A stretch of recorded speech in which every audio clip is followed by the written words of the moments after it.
Comment fait-elle?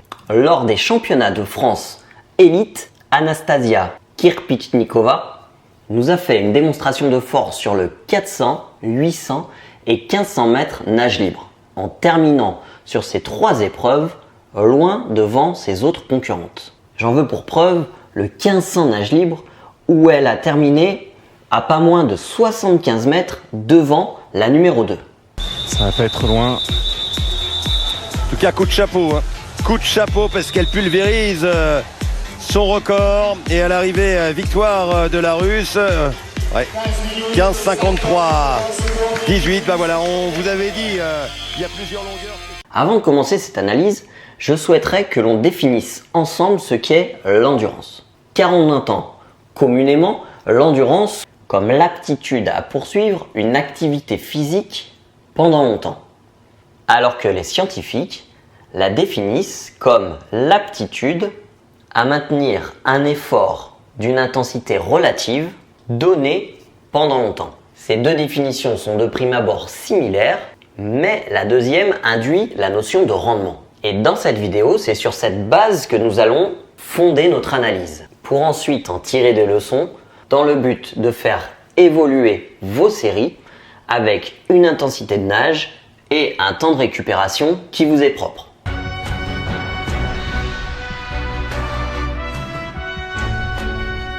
Voici ce que la nouvelle protégée de Philippe Lucas a à nous apprendre.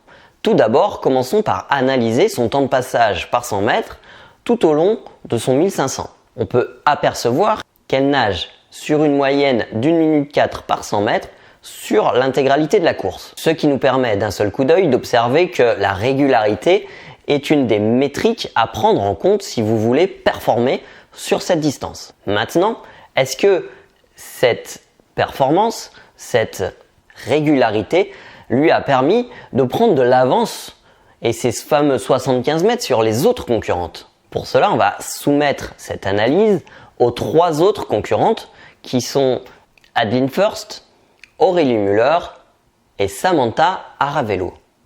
On peut s'apercevoir que les 2 premières tournent en moyenne en 1 minute 07 et que Samantha, quant à elle, tourne en moyenne à 1 minute 8. Dans tous les cas, on s'aperçoit que toutes les nageuses sont régulières sur l'ensemble du 1500. Attention toutefois, c'est normal que ça commence plus fort et que ça termine plus fort. On va prendre ici une moyenne générale. On peut s'apercevoir que les temps sont réguliers sur toute la distance. Nous pouvons, au vu de ces chiffres, dire que la compétence de la régularité seule n'est pas la composante fondamentale de réussite à ce niveau.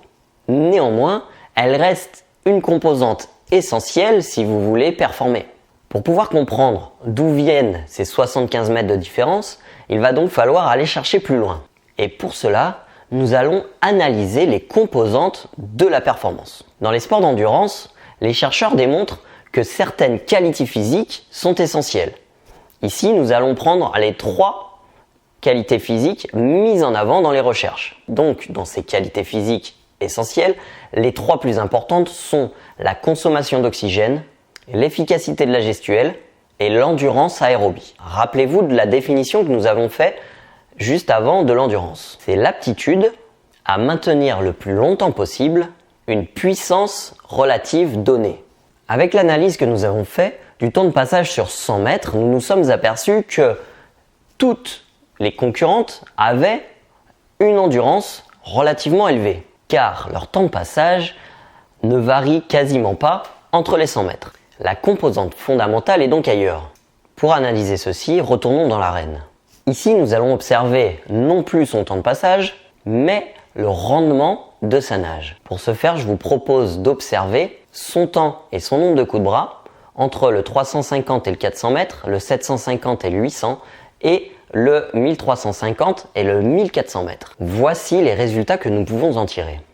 Anastasia a nagé 32 secondes 15 au 350 avec 47 coups de bras, 31 secondes 92 au 750 avec 46 coups de bras et 32,04 au 1350 avec 47 coups de bras.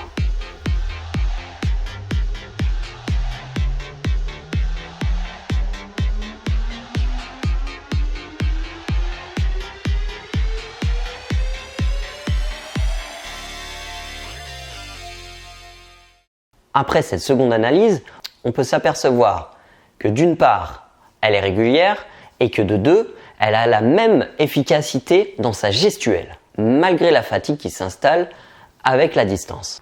Malheureusement, nous ne pouvons pas comparer, au vu de la vidéo, l'efficacité propulsive d'Anastasia avec les autres concurrentes. Néanmoins, le temps de passage par 50 mètres nous indique qu'elle a une efficacité propulsive bien au-deçà du reste des nageuses de cette finale A lors des championnats de France. De plus, si nous faisons un petit zoom sur l'intensité et la cadence de nage d'Anastasia sur les autres concurrentes sur ces images, on s'aperçoit qu'elle attaque beaucoup plus, donc elle est capable de développer beaucoup plus de puissance que la concurrence. Mais qui dit puissance dit consommation d'oxygène.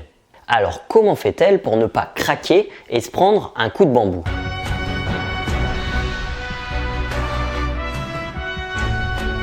Des chercheurs québécois se sont penchés sur les facteurs déterminants de l'endurance et se sont aperçus dans leurs recherches sur un panel d'athlètes de haut niveau que le facteur d'endurance est bien moindre que le facteur de VO2 max. Rappelez-vous, toutes les nageuses sont capables de maintenir un temps régulier sur 1500 mètres. Donc le facteur déterminant n'est pas l'endurance, mais bel et bien la consommation d'oxygène maximum et donc une efficacité propulsive qui va en découler. Afin d'appuyer mes propos, voici les résultats des analyses et en observant ce tableau, vous vous apercevrez que sur une épreuve de 240 minutes, les composantes de votre réussite se décomposent comme telles.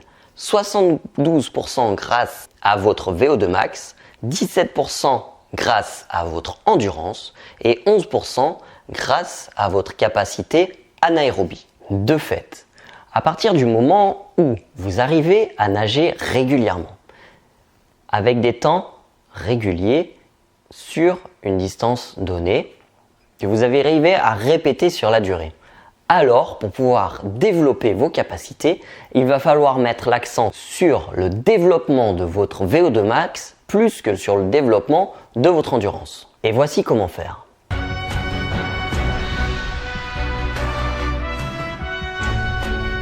Avant toute chose, il va falloir tester votre VMA. En natation, un test simple de VMA est de réaliser un test de 6 minutes. Le mieux étant de nager l'intégralité en crawl. Afin d'illustrer notre exemple, nous allons imaginer que vous avez réalisé 400 mètres en 6 minutes. Nous le savons, pour développer votre VMA, il va falloir travailler votre capacité aérobie ainsi que votre puissance aérobie, ce qui correspond à un travail entre 60 et 80% de votre VMA pour la capacité et 90 à 120% pour la puissance. Voici donc un exemple de série à réaliser pour développer votre puissance aérobie. Si nous partons du principe que vous avez nagé 400 mètres en 6 minutes, alors à 100% de votre VMA, vous êtes à 3 minutes par 200 mètres. Ici, la série consistera à nager 4 fois 200 mètres en 2 minutes 30 pour pouvoir être dans votre zone capacité aérobie, donc nager 2 minutes 30 avec 30 secondes de récupération. Et pour travailler en capacité aérobie, vous pouvez nager 8 fois 200 mètres, 2 minutes 50 avec tous les départs toutes les 3 minutes. Pour croiser ces chiffres, il va vous falloir utiliser 2 tableaux. Le premier étant votre tableau d'allure. Ça vous simplifiera la vie et ainsi vous allez pouvoir trouver vos temps de passage par 100 mètres en fonction du temps que vous avez réalisé sur votre test de VMA. Le deuxième étant le tableau des zones d'entraînement. Ici, nous utilisons un tableau sur 7 zones. C'est une petite gymnastique à comprendre au début, mais vous allez vite vous y faire à force de travail. Maintenant, la question qui doit vous brûler vos lèvres, c'est quel est votre potentiel d'amélioration ?